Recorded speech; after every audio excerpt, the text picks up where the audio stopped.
Pues muy buenas tardes a todos, bienvenidos, gracias por estar acompañándonos a la plática que nos va a dar el maestro Eder Santiago Martelo Gómez sobre preradicales en anillos puros semisimples, trabajo que está, supongo, muy relacionado con sus estudios de doctorado. Él es originario de Cartagena y se vino a México a estudiar la maestría y el doctorado en la UAM Iztapalapa después de haber obtenido su título de licenciatura en la Universidad de Cartagena. Gracias, Eder, por haber aceptado dar esta plática y pues te escuchamos. Bueno, muchísimas gracias por la invitación, María José Inés, al seminario, a esta plática, y a todos los que están presentes el día de hoy, pues para compartirles algunas cosas que he venido trabajando en, en mi tesis doctoral. Bueno, en principio la plática titulada Preradicales en anillos puros semisimples es el título, y he dividido el contenido de esta plática en 6 partes.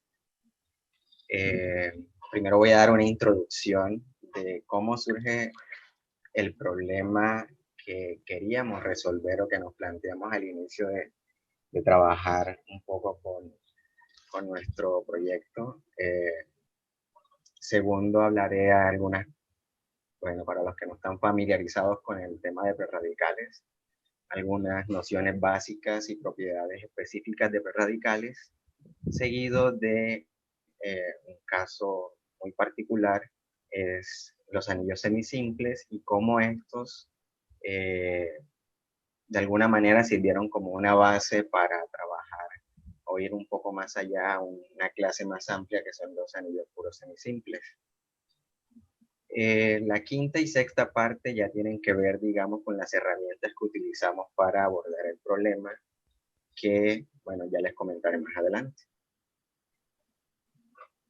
Inicio con una reseña histórica diciendo de que, sí, bueno, es conocido por la mayoría de las personas que en teoría de anillos y módulos hay gran cantidad de anillos, ¿no? Uno los puede definir de muchísimas formas y siempre ha habido como gran interés en clasificar o caracterizar dichos anillos, y muchos de los resultados, digamos, importantes que se han obtenido han sido caracterizarlos por medio de su categoría de módulos y, bueno, particularmente en México en las últimas décadas a través de la retícula de radicales. Un caso particular es el que les mencionaba, es de los anillos semisimples artinianos, que es un caso en el cual pues, se conoce muchísima teoría acerca de estos anillos. Por ejemplo, se tiene el teorema de Weder-Bonartin, en el cual nos da la estructura completa de estos anillos, en el cual básicamente lo que dice que estos anillos son un producto directo finito de anillos de matrices en ciertos anillos con división. Se tiene una información muy completa acerca de su categoría de módulos. Sobre, bueno, esta parte ya mencionaré algo más adelante. Y bueno, en los trabajos de Ray Ríos Rincón, Fernández Alonso y Signoret dan una caracterización de estos anillos por medio de la retícula de radicales. Entonces la idea era utilizar, digamos, esta idea que se tenía o se conocía de estos aspectos de los anillos puros de los anillos semisimples para abordar pues una clase un poco más amplia que contenga o de cierta manera concluyera a los anillos semisimples. Entonces empezamos abordando de forma general los anillos puros semisimples. Analizando, digamos, un contexto histórico de esto, digamos que muchos de los resultados que giran en torno a los anillos puros semisimples, por ejemplo, en trabajos de Auslander, Fuller, Ringel y Tachikawa, prueban de que los anillos puros semisimples izquierdos, que también son derechos, son precisamente los anillos de tipo de representación finita. Es decir, son aquellos anillos donde hay solo un número finito de clases de isomorfismos de módulos izquierdos y derechos. Y a esto se le llama o se le conoce como la conjetura puro semisimple, es decir, la conjetura lo que dice es que un anillo puro semisimple izquierdo implica que sea puro semisimple derecho y por lo tanto que sea de tipo de representación finita. Entonces la mayoría de los resultados que hay acerca de este tipo de anillos siempre han intentado como que abordar este tema de la conjetura y buscar casos donde pues esta se haya probado. Por lo tanto ahí aparecen otros autores como Fieldhouse, Zimmerman, Warfield, los cuales abordan este tema de la conjetura, definiendo ciertos tipos de purezas, conceptos como algebraicamente compactos, entre otras cosas. Entonces, digamos, ese fue el contexto histórico, digamos, a manera de resumen de cómo se ha venido trabajando esta clase de anillos a lo largo, digamos, de la historia, sobre todo girando en torno a la conjetura puro semisimple. Entonces, inicio con algo básico que son los prerradicales, dando esta definición. Un prerradical sobre el anillo R es un subfuntor del funtor identidad en la categoría R mod. Es decir, es una asignación que va de R mod a R mod que cumple dos propiedades. La primera es que para todo R módulo izquierdo M, sigma de M es un submódulo de M, y para cada homomorfismo de M en N, se cumple que F sigma de M es un submódulo de sigma de N. Ejemplos de prerradicales, pues hay muchos, sin embargo traje este, que es, digamos, bastante conocido en la teoría de prerradicales, que si tomamos una clase A de módulos izquierdos, entonces se define la traza y el rechazo de esta manera. La traza, por ejemplo, es la suma de las F de A, tal que F es un morfismo de A en M. Si tomamos en particular la clase A como la clase de los módulos simples, entonces estos dos conceptos se trasladan a conceptos como más conocidos en teoría de módulos, como son el soclo y el rechazo, perdón, el soclo y el radical de un módulo, respectivamente. Entonces, a la colección de todos los prerradicales que se pueden definir en ciertos anillos, lo vamos a denotar por RPR y lo llamaremos conglomerado de todos los prerradicales. Le llamamos conglomerado por esta cuestión de los axiomas de niveles, en los que inicialmente pues sabemos que tenemos conjunto, luego clase, luego sigue conglomerado, ¿no? Entonces los prerradicales en sí es como asignaciones, son vistos como asignaciones entre clases, entonces técnicamente hablando, no estaríamos hablando de una clase, sino de un conglomerado. Ok. Unas propiedades interesantes que cumplen los prerradicales es que si tomo sigma un prerradical y una familia M alfa de remódulos izquierdos, entonces se cumple esta primera propiedad de que sigma de la suma directa de los M alfa es igual a la suma directa de los sigma de M alfa. Y cumple esta segunda propiedad respecto al producto directo, esta desigualdad. Resalto en amarillo la primera porque es, digamos, una de las propiedades fundamentales que vamos a utilizar a la medida de escribir las retículas de radicales tanto en anillos semisimples como en anillos puros semisimples. Y tiene que ver con esto, esta propiedad de que abre pues, sumas directas. Entonces, he mencionado retícula, ¿no? Caracterizar anillos por medio de retícula. Entonces, siempre que hablemos de retícula, nosotros pensamos en un orden. Y una forma de definir un orden en la retícula de prerradicales es sigma es menor o igual que tau, si solo si para cada R módulo izquierdo, sigma de n es un módulo de tau de n. Una definición bastante natural. Y bueno, con esta relación dotamos a RPR con un orden parcial, es decir, tenemos un conglomerado parcialmente ordenado. Y bueno, un conjunto parcialmente ordenado, todos estos términos que aparecen en conjuntos también pueden ser llevados a clases y también se pueden llevar a conglomerados, ¿no? Entonces un conjunto parcialmente ordenado, L con ese orden, es una retícula si para todo elemento AB del conjunto existe supremo e ínfimo.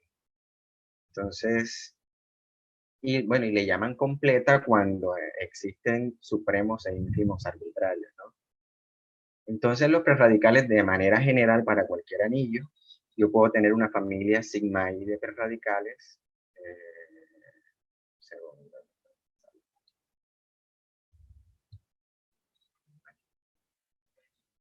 Sí, una familia sigma i de prerradicales y un módulo M, pues se definen que al inicio pues, se le llama cuña y a la otra yunta, como la intersección de los sigma i de M y el otro como la suma de los sigma i de M. En principio se definen así, pero se puede demostrar que en efecto cumplen esta propiedad de ínfimo y supremo. Si bien, bueno, aquí es una clase arbitraria de índices, estamos haciendo intersecciones de submódulos de M, entonces no hay problema con esta definición y luego estamos sumando submódulos de M. Entonces, a manera general, vamos a tener que RPR con ese orden que se define, ese supremo, ese ínfimo, es una gran retícula completa. Aquí gran, haciendo referencia que estamos hablando de un conglomerado, y completa es lo que había mencionado, que existen ínfimos y supremos arbitrarios, con el elemento mayor el funtor identidad en R-mod y el menor el funtor cero en R-mod. Entonces esto lo tenemos en general pues para cualquier anillo. También hay dos operaciones que se pueden definir entre dos prerradicales sigma y tau, una llamada el producto que se puede decir a manera un poco sencilla, que es como una especie de composición, ¿no? Es aplicar sigma a tau de m, ¿no? Y el coproducto, denotado de esta manera, sigma coproducto tau, debe cumplir que para cada R módulo M se cumple que este módulo que aparece aquí, que sería la asignación que hace el prerradical, cociente sigma de m es igual a tau de m, cociente sigma de m. Y bueno, con estas dos operaciones que se definen en prerradicales, nosotros decimos que un prerradical es idempotente si sigma cuadrado, que es sigma producto sigma, es igual a sigma. Y le llamamos radical si cumple esta propiedad con respecto al coproducto, es decir, sigma coproducto sigma es igual a sigma. Y bueno, esta es una propiedad ya extra de cómo saber cuándo un prerradical es un radical. A ver, ok, esos fueron, digamos, nociones básicas y propiedades, digamos, interesantes que cumplen los prerradicales de forma general, ¿no? Entonces la idea es ver, bueno, qué pasa con los prerradicales en estos anillos semisimples y qué es lo que se quiere hacer entonces con los anillos puros semisimples. Entonces, un anillo R se llama semisimple si el módulo regular izquierdo es semisimple.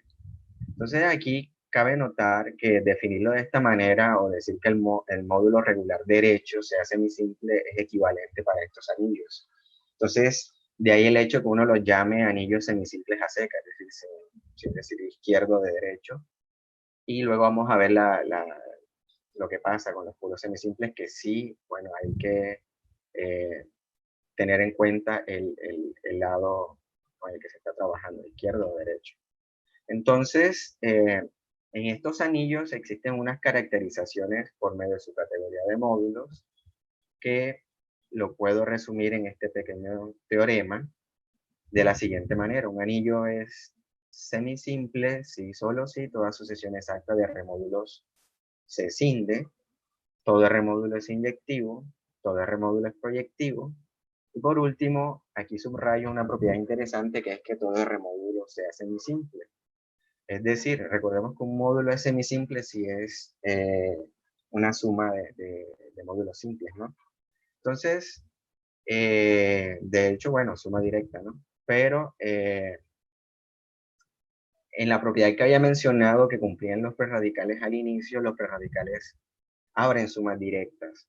Por lo tanto, aquí subrayo esta parte porque usando esa propiedad y el hecho de que en estos anillos todo módulo sea semisimple, los valores de los prerradicales van a estar completamente determinados por sus valores en los simples. Recordemos que un módulo es simple si solo tiene dos submódulos, el cero y el total, ¿no?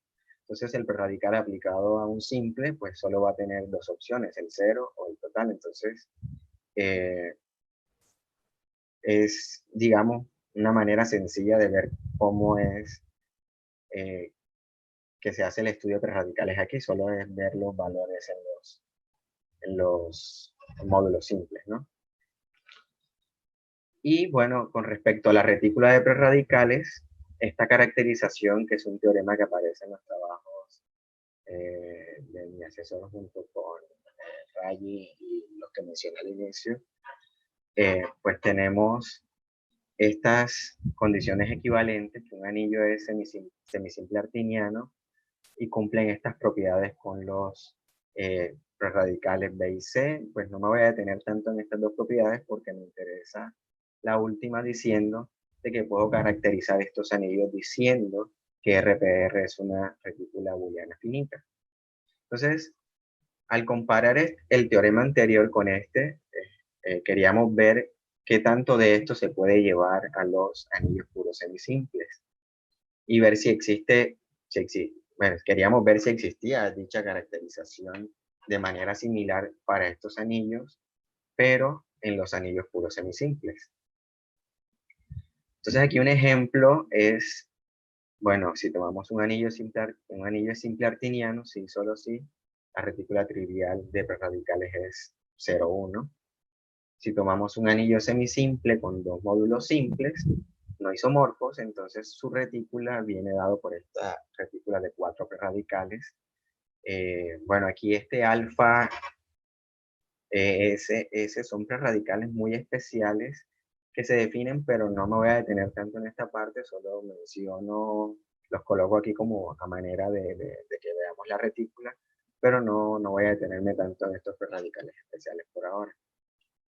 Y si tomamos R, un anillo semisimple con 3 módulos simples, entonces su retícula de radicales viene dada por esta, donde estos omegas que aparecen aquí ahora, KR, JR, bueno, aquí J, K, I son ideales bilaterales de R, y bueno, el S es la cápsula inyectiva de S, donde S es el módulo simple. Entonces, podemos notar que la retícula de RPR es, digamos, isomorfa 2 a la n, donde n es el número de módulos simples que tiene el anillo semisimple, ¿no? Al principio pues teníamos acá 2, tenemos 2 a la 4, 4, y acá 2 a la 3, 8. Y así me puedo ir, ¿no? Para los anillos puros semisimples, bueno, entonces, ¿qué tenemos de los anillos puros semisimples y hacia dónde vamos, no? Entonces, hay muchas formas de definir un anillo puro semisimple. Una de ellas, que fue la inicial con la que trabajamos, es por medio de qué tipo de sucesiones se escindían. Entonces, empezamos definiendo lo que era una sucesión exacta pura. Entonces, decimos que una sucesión exacta 0, KLM, 0 es pura si para todo R módulo A derecho A, la sucesión 0 A tensor K, A tensor L es exacta. Es decir, esta sucesión que aparece aquí abajo es exacta porque la exactitud, bueno, a este lado siempre se tiene, entonces es solo pedir que la exactitud se tenga al lado izquierdo. Eso sería la definición de una sucesión exacta pura. Y pues se define un anillo R puro semisimple si toda sucesión exacta pura de R módulos izquierdos se escinde. Entonces, con esta definición se puede demostrar que un anillo es puro semisimple izquierdo si y solo si todo R módulo izquierdo es puro inyectivo. Cuando digo puro inyectivo, que un módulo es puro inyectivo, quiere decir que tiene la propiedad de inyectividad respecto a las sucesiones exactas puras. Es decir, si yo tomo un módulo M, un morfismo que salga de K a M, pues puedo tener esa propiedad de extensión de L a M. por ejemplo, bueno, n no, podría llamarlo n para no utilizar el mismo n de la asociación, ¿no? Si tiene la propiedad de inyectividad respecto a estas asociaciones, que son puras. Y bueno, con este teorema, el primer ejemplo que se tiene de anillos puros semisimples es, pues, los anillos semisimples. Entonces, aquí podríamos colocar izquierdo, derecho, pues, porque los anillos semisimples, pues, son izquierdos y derechos. Entonces, no hay problema por ese lado. Pero queremos, bueno, ver si hay un teorema similar a esa caracterización en torno a la categoría de módulos, ¿no? Pues, bueno, de hecho sí lo hay. Entonces, para eso utilizamos al inicio una combinación de este teorema, que es un teorema que aparece en un artículo de Huisgen-Zimmermann, en donde caracterizan a los módulos algebraicamente compactos, diciendo que eso equivale a decir que si todo R módulo es algebraicamente compacto, eso es equivalente a decir que todo R módulo es suma directa de módulos inescindibles. Esto en combinación con otro artículo que tiene Warpio, donde prueba de que todo módulo que es algebraicamente compacto es puro inyectivo, entonces nos da, digamos, una caracterización en términos de la categoría de módulos para los anillos puros semisimples, que es, digamos, de manera similar al primer teorema que es simple. Bueno, aquí no coloco el lado, pero cuando no mencione, eh, estaremos, no sé si me escuchan, que me parece internet estable. Sí, sí te escuchamos. Sí, ok.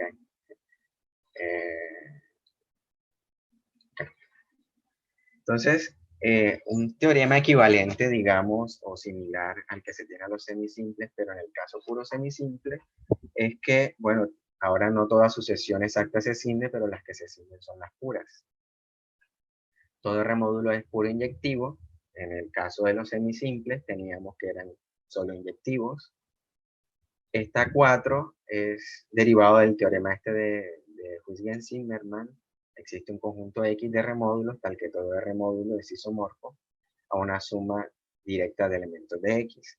Y por último, una que subrayo, que digamos que dice que todo R módulo es una suma directa de módulos inescindibles finitamente generados.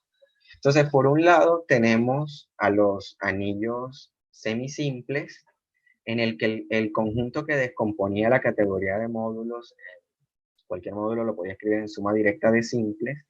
Entonces, los preradicales estaban, digamos, determinados por sus valores en los simples.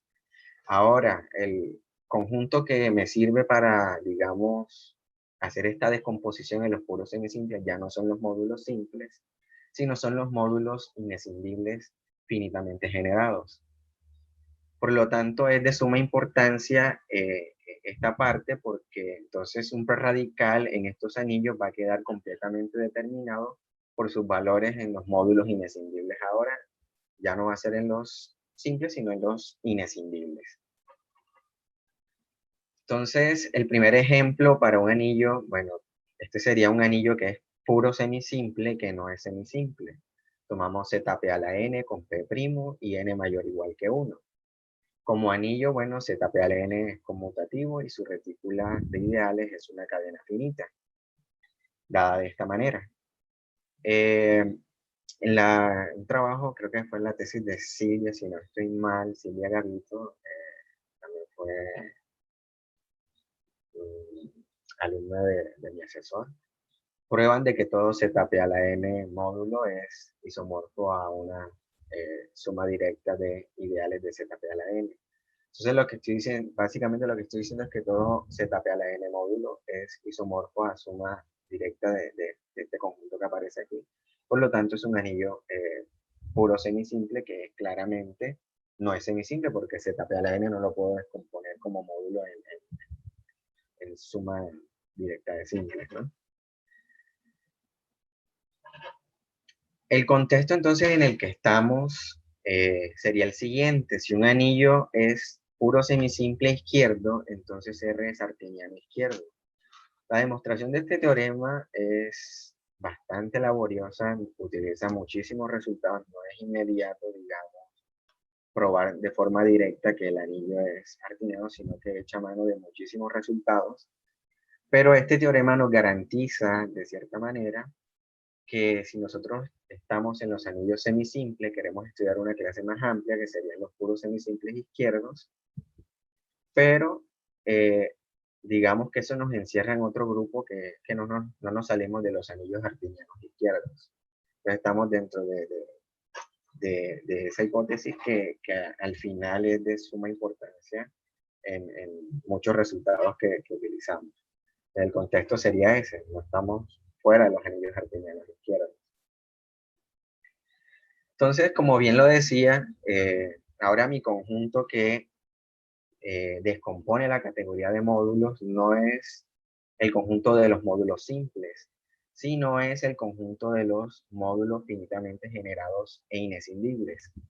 Entonces, por eso, digamos, empezamos a estudiar, a ver qué pasaba con los módulos finitamente generados e inescindibles, y es cuando aparecen estas particiones de RIN. Aquí RIN denota el conjunto de todos los módulos finitamente generados e inescindibles. Y bueno, esta partición fuerte preinyectiva, bueno, digamos que por allá en el 1980, Auslander y, bueno, no sé cómo pronunciar ese apellido porque yo le digo Smalow, pero al final tiene una O como parece una FI, o no sé cómo se pronunciará eso. Bueno, ellos dos estudian, digamos, definen lo que son módulos preinyectivos en álgebras de Artin y definen particiones preinyectivas en álgebras de Artin. Entonces, en 1990 más o menos, Zimmermann quiere como mejorar ese trabajo que habían hecho Auslander y llevarlo, digamos, a otro tipo de anillos, o llevarlos en términos de anillos, no solo quedarse con, digamos, álgebras de Artin, y es cuando introduce estas particiones que se llaman particiones fuerte preinyectiva. Entonces, ¿cómo se define? Sea R un anillo y C una familia de R módulos finitamente generados e inescindibles no isomorfos. Entonces decimos que C tiene una partición fuerte preinyectiva si C es la unión de los C alfas con alfa menor o igual que lambda prima para un ordinal lambda prima, si se cumplen las siguientes propiedades. C alfa intersección C beta es igual al vacío, si alfa distinto de beta sería la, digamos, de que esos conjuntos en efecto son disjuntos. Para cada C alfa, bueno, cada C alfa es finito y no vacío.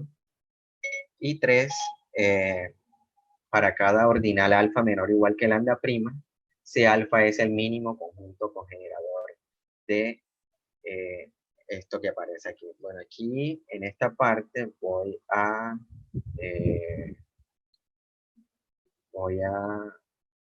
ilustrar un poco cómo es esto. Es que si yo tomo Rin, digamos, este sería todo Rin, serían los finitamente generados inescindibles, y tomo, digamos, este pedazo de la partición, digamos, C alfa. Todo este segmento que aparece desde C alfa hacia atrás sería el segmento, digamos, final de la partición. Y lo que me dice es que cualquier módulo que yo tome en esta parte, digamos M, y aquí tengo dentro de C alfa, digamos, en el caso más sencillo que C alfa solo tenga un módulo, N. Entonces lo que me dice es que M va a ser cogenerado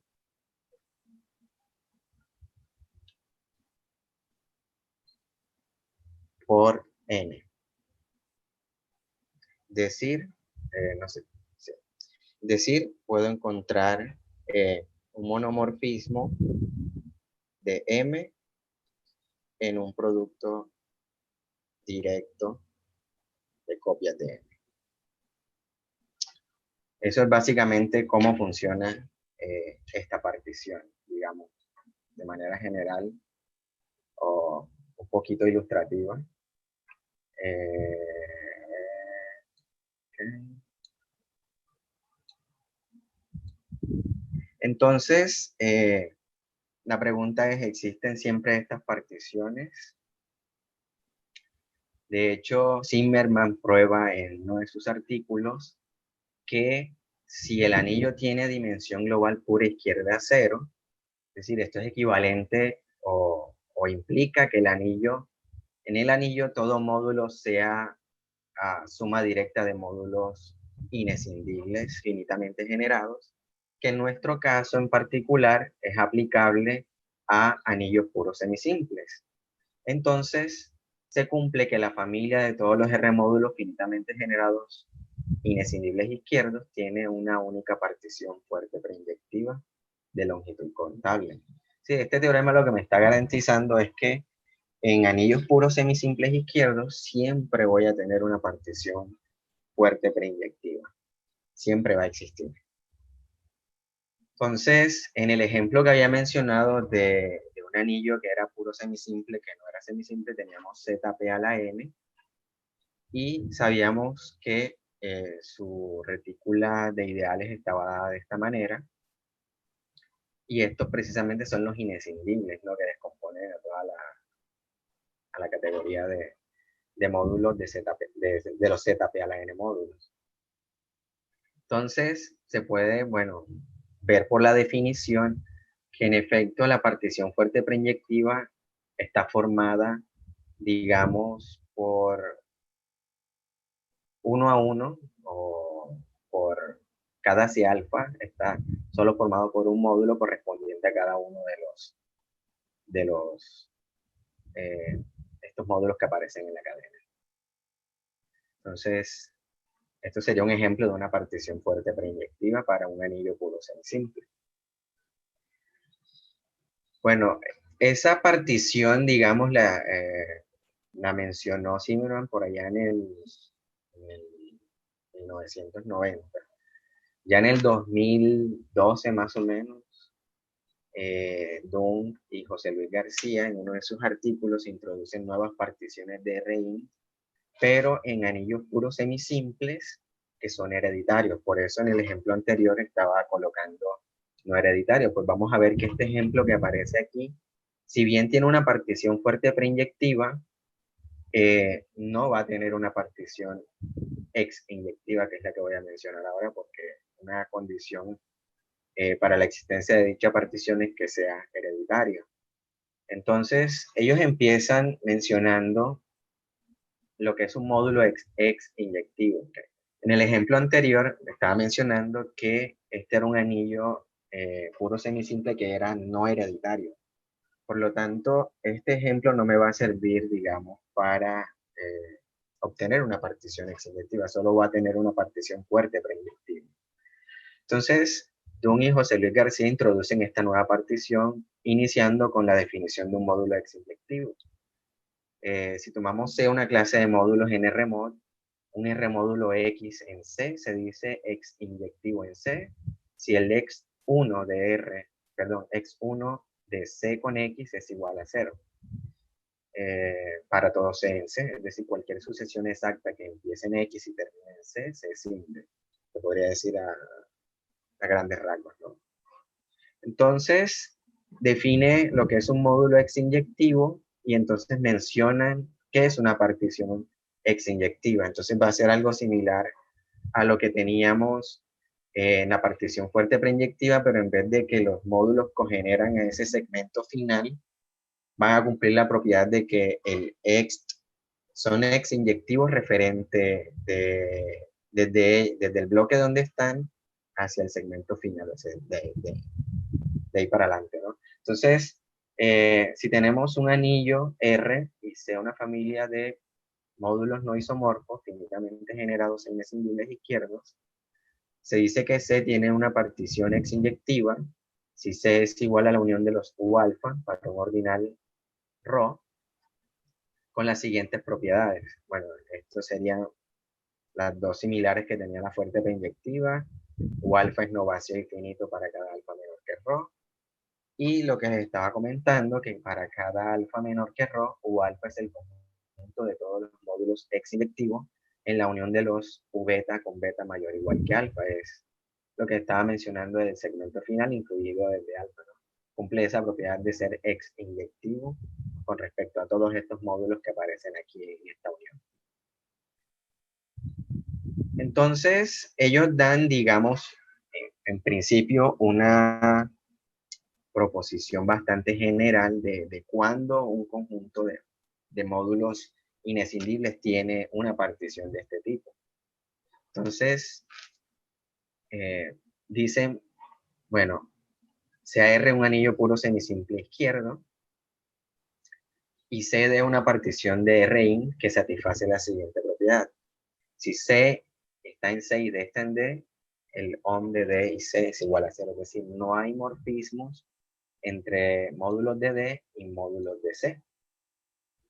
Y la parte B es que si C1, C2 están en C, el X2 de C1 es igual a C2. Entonces, una partición CD de Rn que cumple estas dos propiedades, entonces yo puedo, de cierta manera, tengo C y tengo D. Básicamente lo que me está diciendo esta proposición, y en la demostración de esta proposición en más detalle se puede ver que C lo que me da es la manera de cómo construyen ellos esta partición. Toma C1 el conjunto de los módulos X-inyectivos en la primera parte digamos, de C, bueno, en C, de esa partición de Rn, y luego toma C2 como el complemento de C1 en C. Prueban que C1 es finito, y luego obtienes una nueva partición de todo Rn que satisface A y B. Entonces, como por iteración puedes ir construyendo de cierta manera estos U alfas que aparecen ahí. Empiezas con un 0, luego con un 1, pues haciendo uso de C. Y vas a llegar a que C, es decir, de esta partición inicial que tenías de Rn, la que tiene una partición X-inyectiva es la C. Por medio de esta proposición, Dung y José Luis García prueban en uno de sus artículos que una condición, digamos, una caracterización de un anillo puro semisimple izquierdo, puro semisimple hereditario izquierdo, de hecho esto es un sí, solo sí, es que tenga una partición X-inyectiva, que Rn tenga una partición X-inyectiva. Y además prueban no solo eso, sino que además que si tomo X y Y en dos, digamos, segmentos de la partición, en dos pedazos de la partición, con, digamos, X más, digamos, a la izquierda que Y, o con un ordinal más pequeñito. Entonces no hay morfismos. Entonces, ¿eso cómo se vería? Voy a compartir otra vez el bloc de notas.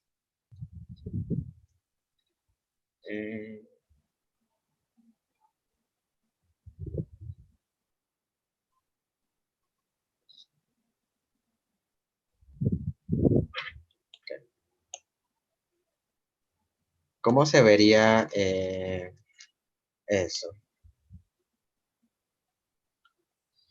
Entonces, si yo tengo, digamos, Rin, digamos, aquí tengo, ahora son U's, U ceros, U alfa, y aquí un U beta. Si yo tomo un módulo de U alfa y tomo un módulo en U beta, no hay morfismos que vayan, digamos, hacia la derecha, es decir, hacia acá, no hay morfismos.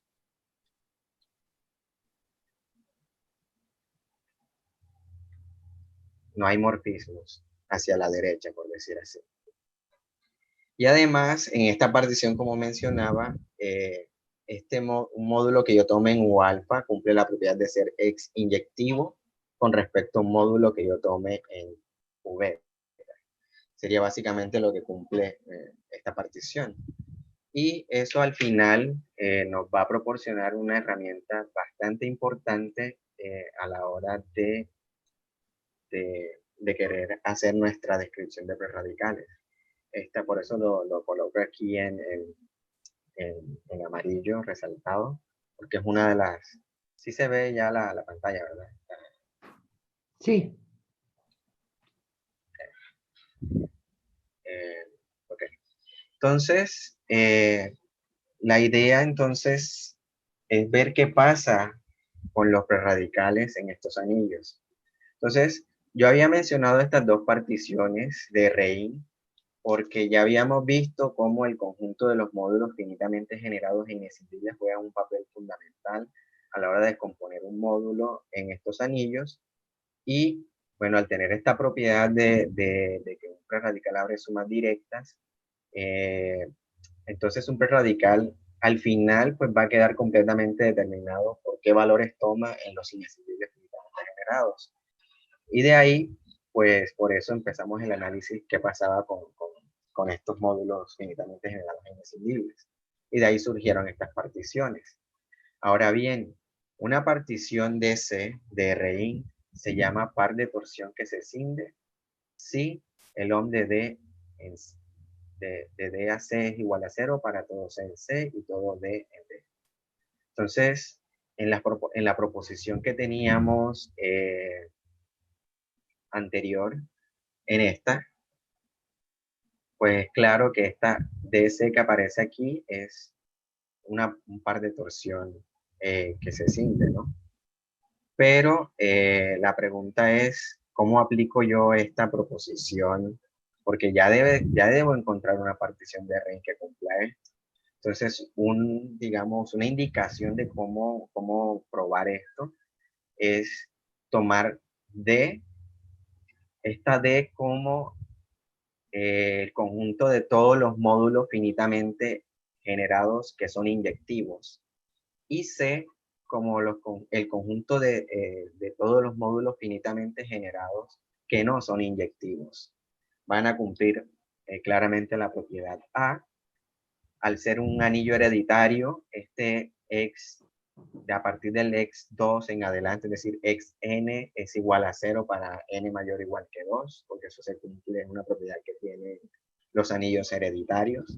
Entonces, estaría cumpliendo B, estaría cumpliendo A, y por lo tanto puedo obtener una partición exinyectiva para los módulos que no son inyectivos, inescindibles que no son inyectivos.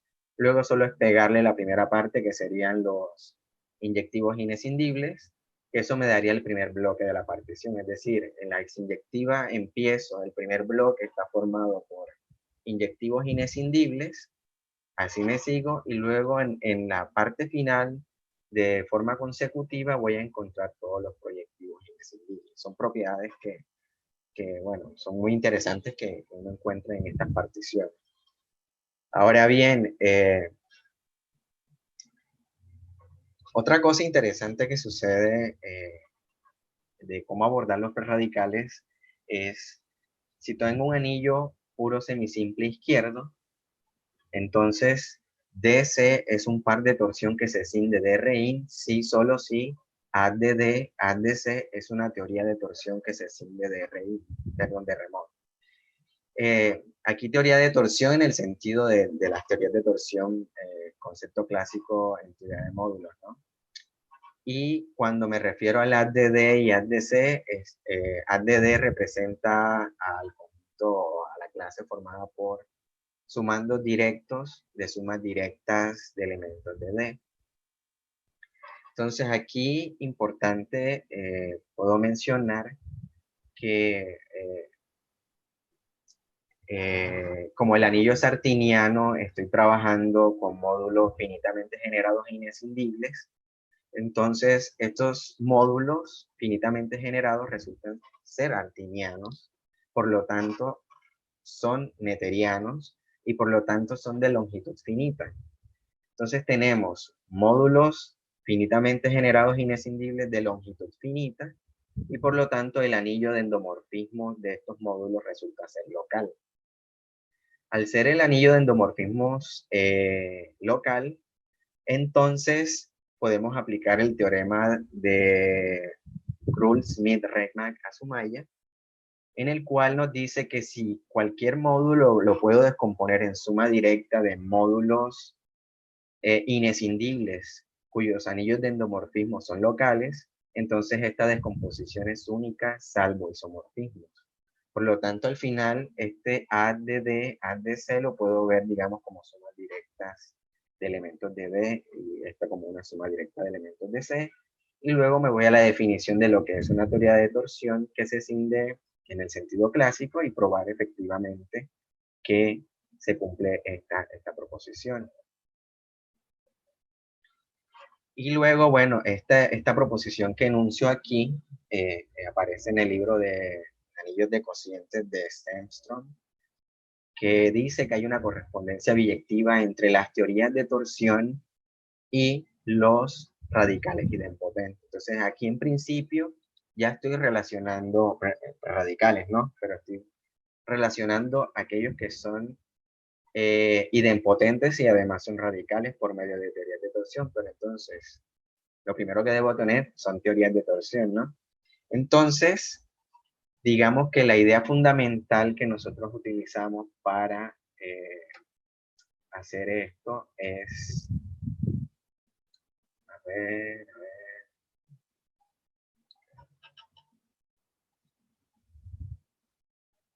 Entonces, la idea fundamental es esta. Yo tengo la partición X inyectiva, esto de forma de manera general. Digamos, aquí tengo mi U0. Aquí puedo tener U1, U alfa. Al final voy a tener U delta. Entonces ya nosotros sabemos que no hay morfismos hacia la derecha. Entonces, si yo hago, este sería todo Rin. Este sería todo Rin. Si yo hago, sí, porque no se ve.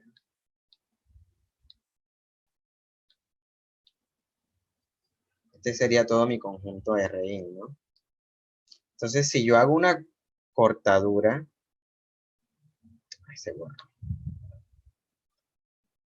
por aquí, hago una cortadura, ya yo sé que no hay morfismos de elementos de U0 hacia todos los que están por delante, por propiedades que tienen estas particiones.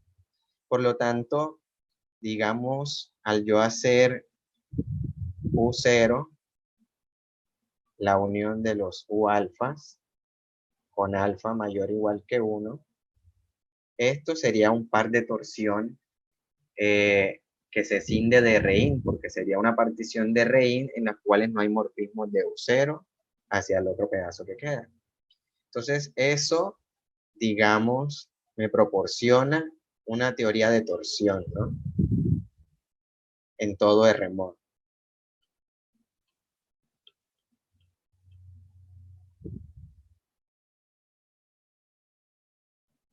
Una teoría de torsión en todo R mod y por la proposición que mencioné anteriormente, esta teoría de torsión me va a estar en correspondencia con un radical idempotente que nosotros denotamos por gamma 0. Luego, si el corte no lo hago por U0, sino lo hago por el U1, pues voy a tener lo mismo. Aquí voy a tener U0, unión U1, y aquí sería la unión de alfa con alfa mayor o igual que 2. Estoy batallando con esto, así que una disculpa por esto. Y similarmente voy a tener una nueva teoría de torsión, y esta teoría de torsión pues la puedo asociar a un gamma 1.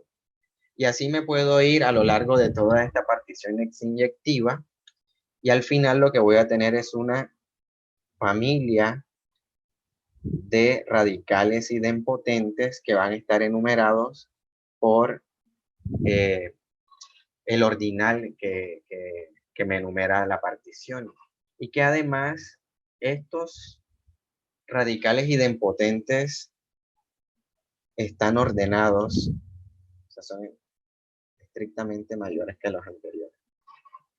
Entonces tengo una cadena de radicales idempotentes en los anillos puros semisimples hereditarios izquierdos, que básicamente lo que hacen es, por ejemplo, el gamma 0, pues deja fijo todos los elementos del primer bloque de la partición, que sería U0, y anula al resto. Gamma 1 deja fijo a todos los dos primeros bloques, es decir, deja fijo a U0 y a U1 y anula a los demás, y así pues puedo definir cada uno de estos gamas. Entonces tengo esta cadena de radicales idempotentes en anillos puros semisimples hereditarios de manera general. Pero ahora, hay un caso muy particular que fue el que nos proporcionó, digamos, bastantes resultados, y es cuando nosotros pensamos en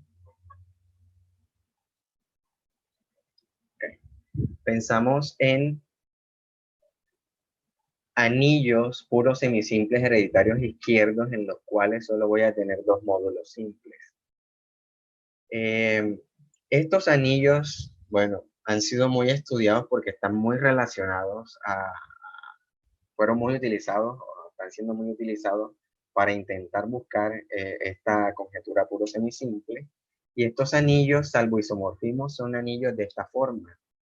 Son anillos de matrices donde F y G son anillos con división y B es un GF bimódulo de dimensión finita, tanto como G módulo izquierdo como F módulo derecho.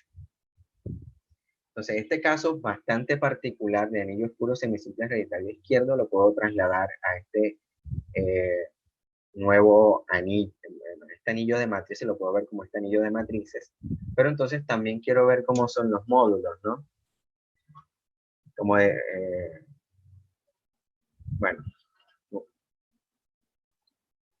bueno, en principio se prueba que para estos anillos hereditarios izquierdos con dos módulos simples, yo obtengo una partición exinyectiva muy particular. Y es que cada bloque de la partición está formado por dos módulos, solamente dos módulos. Y de dicha partición exinyectiva yo puedo obtener una partición fuerte preinyectiva que cumple unas propiedades muy interesantes, y además puedo obtener, además de esa partición fuerte preinyectiva, un orden lineal. Este orden lineal que aparece aquí es básicamente la partición fuerte preinyectiva, donde el primer bloque de la partición fuerte preinyectiva está dado por el M-1 y el M0, y a partir de ahí en adelante cada bloque de la partición está formado solo por un módulo. Es decir, el siguiente bloque de la partición fuerte preinyectiva solo está formado por M1, el que sigue solo M2 y el último sería el M lambda. Con la particularidad también de que los simples en este orden lineal que aparece aquí aparecen al principio y aparecen al final. M lambda es un simple proyectivo, M-1 es el simple inyectivo, M0 es el otro inyectivo que no es simple, y justo inmediatamente detrás de M lambda aparece, bueno, aquí sería M lambda más 1 y luego el que aparecería atrás sería M lambda, pero ya por cuestiones, digamos, de nombrados de esa manera, pero el que aparece detrás de M lambda, que en nuestro caso, bueno, en mi caso sería M lambda menos 1, correspondería al proyectivo que no es simple.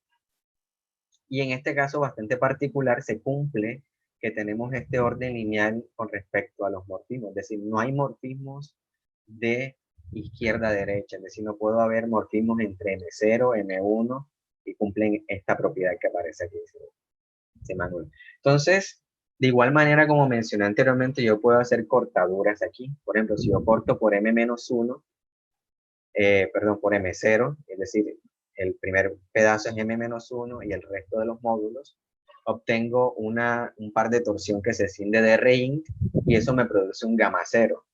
Cuando hago el corte aquí en M1, es decir, el primer pedazo sería M-1, M0 y el otro pedazo, el resto de módulos, eso me produce otro radical idempotente que lo llamamos gamma 1 y así me voy en ese orden lineal hasta llegar a un M lambda, es decir, sería el mismo procedimiento de manera general que hice en los anillos puros semisimples hereditarios izquierdos. ¿Qué pasa con este orden lineal? Bueno, como estos anillos yo los puedo ver como anillos de matrices, como los que estaban aquí, estos anillos de matrices han sido bastante estudiados. De hecho, hay un isomorfismo de categorías entre este anillo de matrices y otra categoría especial en los cuales los módulos, los R-módulos de estos anillos de matrices los puedo ver como unas tuplas de BWG, donde B y W son espacios vectoriales. Bueno, B sería un F espacio vectorial, W un G espacio vectorial, ambos de dimensión finita. Y la G, bueno, un G minúscula, que bueno, aquí no lo escribí, sería una aplicación que va de B tensor F en G, sería un morfismo de G espacios vectoriales. Ahí construyen, bueno, esta parte del isomorfismo de categoría y se puede ver precisamente cómo son cada uno de estos módulos que aparecen aquí de manera como más concreta y se pueden trasladar propiedades que tienen estos módulos en esta nueva categoría que se define y llevarla a la retícula de prerradicales. Entonces, una vez llevadas esas propiedades extraídas de esa nueva categoría, nosotros procedemos a definirlo un prerradical de esta manera. Un prerradical sigma equivale a todo eso, es decir, en este orden lineal que aparece aquí, M-1, M0, M lambda, pues yo defino un prerradical de esta manera si toma los valores sigma de M alfa igual a N alfa. Es decir, esto básicamente es cómo actúa el prerradical en cada uno de los imprescindibles, que era básicamente lo que queríamos hacer desde un inicio, ¿no? Ver cómo actúa, porque a fin de cuentas los prerradicales van a depender de los valores de los imprescindibles. Llegamos a este teorema que caracteriza prerradicales idempotentes en estos anillos, en los que se ve claramente cómo actúan o cuáles son los prerradicales idempotentes. Son de esta manera que aparecen aquí, se pueden ver explícitamente cómo actúan en los inescindibles. Y haciendo uso de este teorema, pues obtenemos la retícula de prerradicales idempotentes sobre estos anillos de matrices triangulares, que queda determinado de esta manera. Un teorema análogo también se hace para radicales y se obtiene que la retícula de radicales de anillos de matrices triangulares queda determinado de esta manera. Es decir, si nos damos cuenta es como girarla, ¿no? Como girar la gráfica de cierta manera, ¿no? Y también, haciendo uso de esos dos teoremas, pues se llega a la retícula de radicales idempotentes en estos anillos de matrices que queda determinada de esta manera. Observemos aquí que aquí están todos los gamas que habíamos definido. Bueno, ellos también son radicales y además son idempotentes. Ellos aparecen en la fila que aparece arriba de los radicales. En los idempotentes aparecen por debajo. Y también hicimos un teorema que caracterizaba en general todos los prerradicales en estos anillos.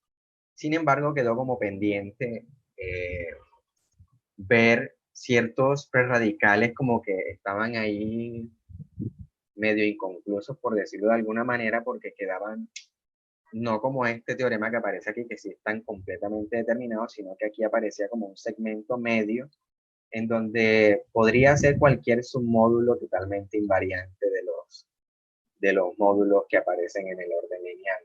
Entonces, eso quedó como pendiente como por desarrollar.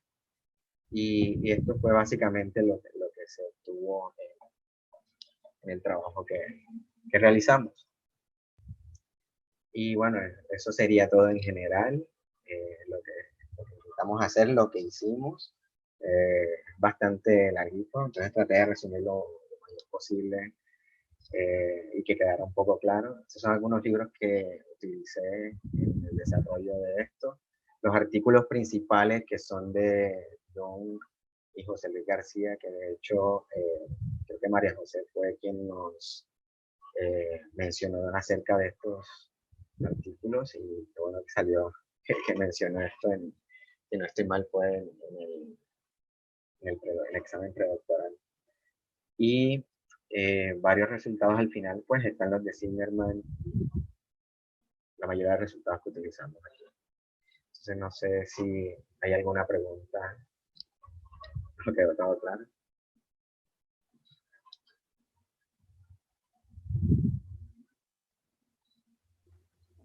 Pues, Eder, muchísimas gracias. Muy bonita plática.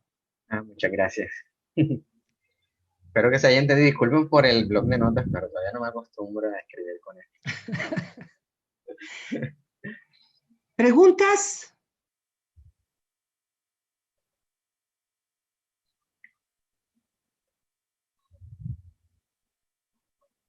¿A dónde se fue el artículo? Communications en álgebra. Pues muchas felicidades, realmente. Muchas gracias. Bien, felicidades a mi asesor por el trabajo también. Claro, no, es muy bonito trabajo, Rogelio, la verdad, ¿eh? Gracias. Sí, la verdad es que es cómo se enlazan y se relacionan, ¿no? Los conceptos. Sí, está interesante al principio como que, pero sí, todo, digamos, la clave está en lo de las teorías de torsión, ¿no? Cómo relacionar teorías de torsión con estos radicales, y también, bueno, en el ejemplo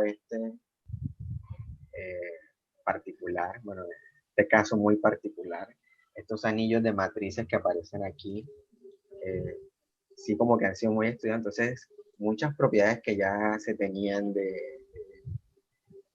estos anillos se trasladaron pues luego a esta cadena que aparece aquí, y eso fue lo que nos permitió en gran medida derivar propiedades en los prerradicales y poder de hecho obtener estos teoremas que caracterizan los prerradicales en estos anillos.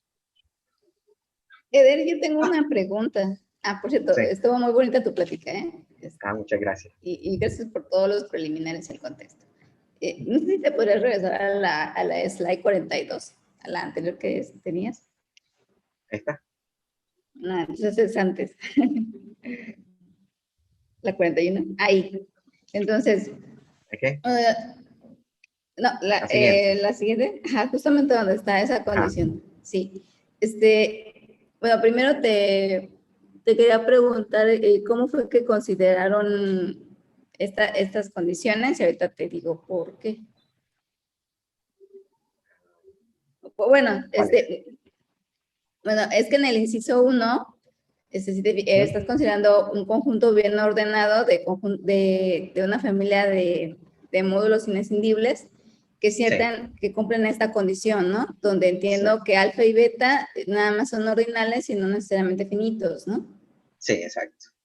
Bueno, es que esta condición, cuando estudiamos en el contexto de teoría de representaciones de álgebras, en el caso particular de la categoría de módulos finitamente generados, esta condición 1 se parece a las condiciones de los sistemas estratificantes y de los sistemas estándar, ¿no? Que se estudian a veces cuando se estudian álgebras estándarmente estratificadas o así. O sea, en ese tema, Octavio Mendoza, del Instituto de Matemáticas, y Corina Sáenz, son los que han estudiado sistemas estratificantes. Y bueno, me acordé justamente de esta condición que tienes aquí. Porque cuando estudian sistemas estratificantes, lo que le piden es que tengas una familia, bueno, digamos, en ese contexto es en el caso finitamente generado, ¿no?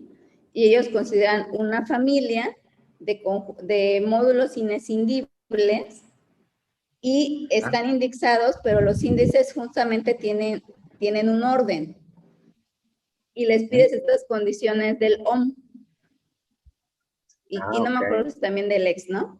Y entonces ellos estudian sistemas estratificantes ex-inyectivos, ex-proyectivos, y después ven que cuando pides una familia así, quizá con algunas condiciones extra que ahorita se me están yendo, puedes generar sistemas estratificantes proyectivos o exproyectivos o ex-inyectivos a partir de estas.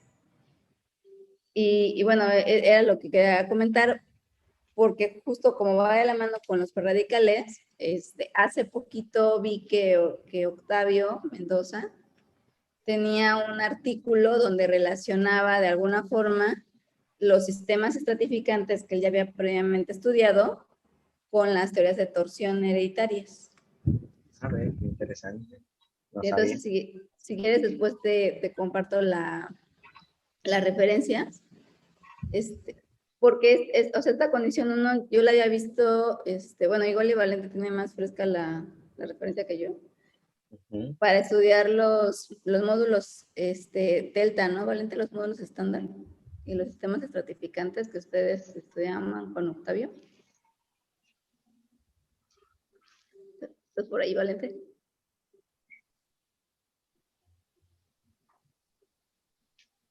Sí.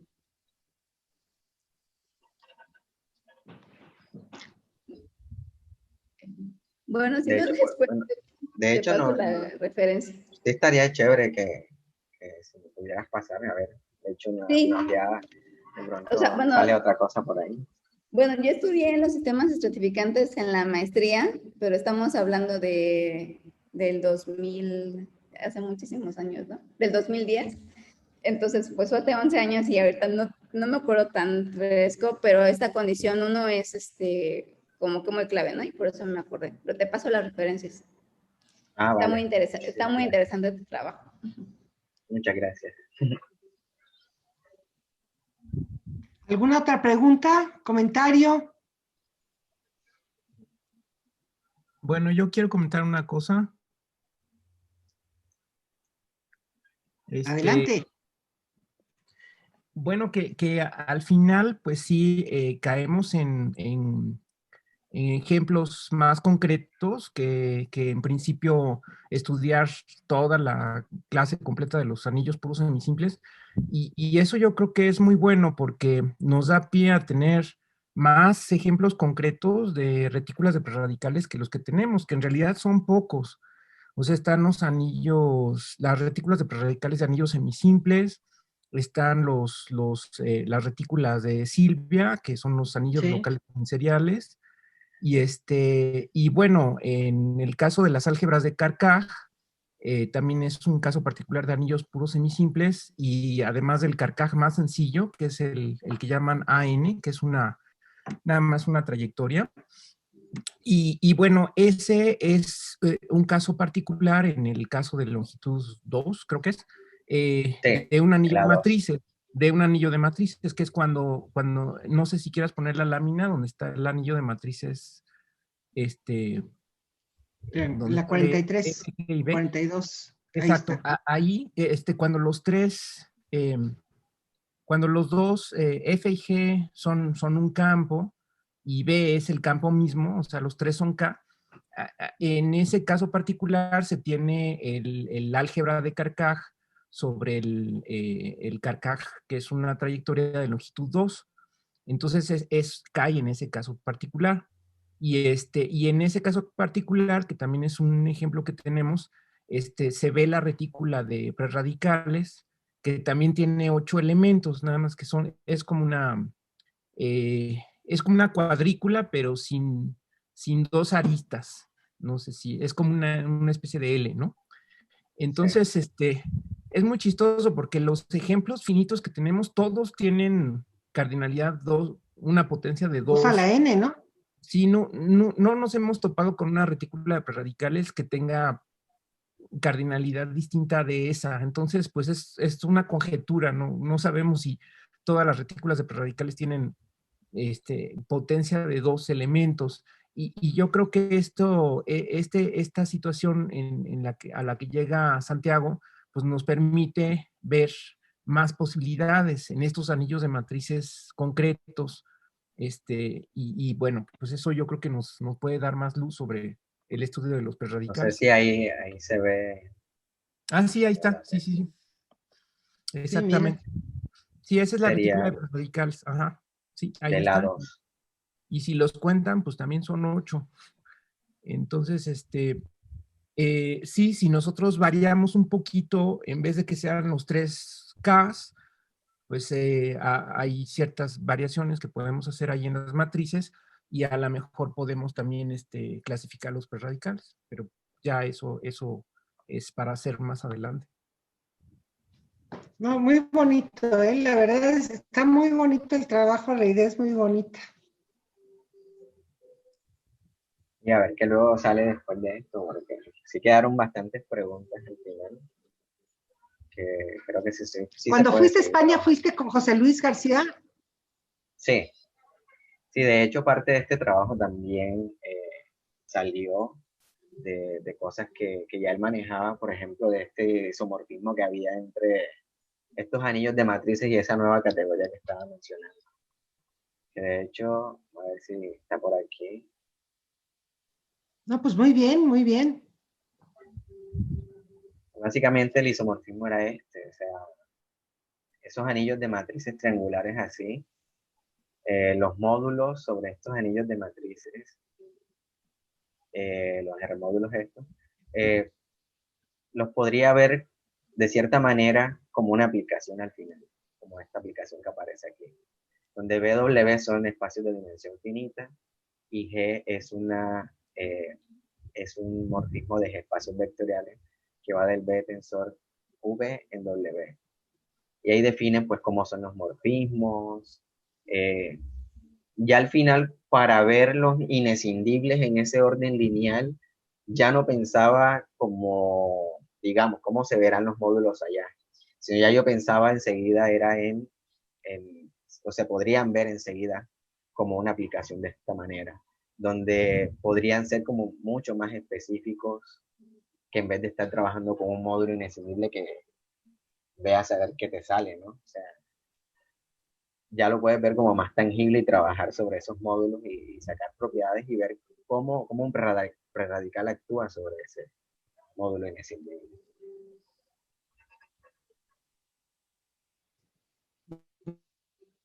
Muy bien. Pues no sé si hay más preguntas. Bueno, antes de concluir, a mí me gustaría ver si es posible que nada más mostrarle a Edgar la definición que le decía de sistema estratificante, y ya después le puedo compartir el texto. ¿Perdón? Bueno, que nada, esta es la definición, creo que ya la puedes ver. Ah, ok. Este es justamente, pero este en el contexto te decía de K-álgebras de K-álgebras. Entonces, pues es justamente esto, ¿no? Te tomas una familia de módulos, pequeña porque solo son finitamente generados y estás considerando un orden lineal, como pensabas, ¿no? Bien ordenado. No, tú le estás pidiendo más. Y le llamas que sistema estratificante si, bueno, aquí el sistema es lineal, el orden es lineal, si se cumple esta condición en los SOMs, sí que es 0 para todo J mayor que I. Le pido una condición extra que es con el ext, y la tercera condición es la de los inescindibles. Entonces, digamos que lo que me resultó curioso del ejemplo de lo que nos estás dando son las Sí. Bueno, condiciones A y C, ¿no? Ya que veo eso, creo que eso tiene que ver con el hecho de que el contexto histórico en el que metí las particiones, cuando Auslander empezó a trabajar particiones preinyectivas, lo hizo inicialmente sobre álgebras de Artin.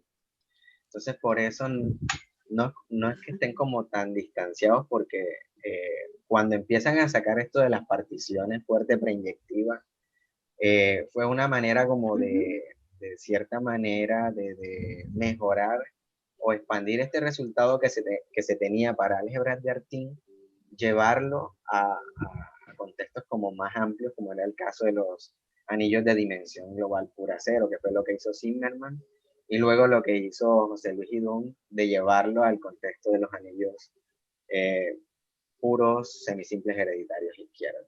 Entonces, sí, en efecto, en estas álgebras, de hecho, también puedes encontrar particiones que ellos le llaman, bueno, Blander le llamaba particiones preinyectivas. Entonces, de ahí el nombre de partición fuerte preinyectiva, porque como que se basaron en ese trabajo previo que tenían sobre álgebras de Artin. Entonces, sí, como que Okay. creo que sí. Ok. Entonces, sí, todo es como que está todo eso interesante. Pero sí, ahí. sí estaría interesante si puedes mandarme eso. Sí, después si quieres te mando la referencia.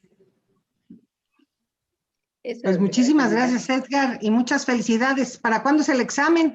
Ya a terminar de escribir la tesis, ¿no? Esperando a ver cuándo acabo con la tesis. Me tiene al trote.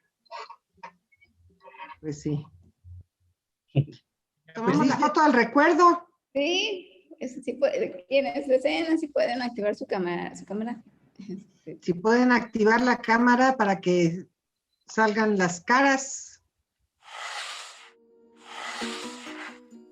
Valente, ¿cómo estás? Si no, Víctor, Mario, Edgar, los Edgars. aquí vamos. Estamos Felicidades, Rogelio, Eder también. Muy bonito muchísimas trabajo, gracias. Gracias. Digo, no Muchísimas soy gracias. especialista en el tema, pero me gustó tu exposición. No, además estuvo muy clara, yo te gracias. voy a decir, Sí, esa sí. fue otra cosa, estuvo muy bien llevada tu charla, muy clara, con muy buen tiempo. No, la verdad es que me gustó mucho, ¿eh? Muy bien, Edgar. Sí. Muchísimas Oye, gracias. ¿has tenido contacto con Dunk o no? No, Nunca te lastimosamente carteaste. no. Quién sabe más adelante. Se enfermó Aquí vamos. después al poco tiempo, fíjate, de que yo le escuché esa plática y por eso les comenté, cuando regresé a México, esa plática la escuché en Ohio y me enteré de esos anillos y la verdad, él se enfermó, estuvo muy grave y ya está ahora apareciendo en los seminarios de Columbus, ¿no? Hablas de bueno, Dune. ¿no? De Dunk, sí. A ver. Entonces, Ya tengo pues, problema de corazón, ¿no? tuvo un problema, sí, pero estuvo gravísimo, muchos meses inactivo, etcétera, pero ya parece ser que está otra vez activo, cosa que es muy buena. Bueno, pues, Erwin, ¿cómo estás? Bien, aquí con calor. Aquí va la foto, Envidia. muchachos. Aquí también ya hay solecito. Bueno, pues, Hace frío otra vez, así que. Lisbeth, Ya toma la les tomé la foto. foto. Ya. Bueno, ok. Bueno, pues, yo me voy a despedir. Muchísimas gracias a todos y pues nos vemos entonces en la próxima plática. El 10 de marzo. Muchísimas gracias. Que estén muy bien. Gracias por Hasta asistir. luego. No, a ti. Gracias. Muchas gracias. Tengo comisión. Hasta luego. Ay, Cuídense mucho. Chao. igualmente, a Gracias. Luego. cuidarse. Hasta luego, adiós. Cuídense mucho. Chao.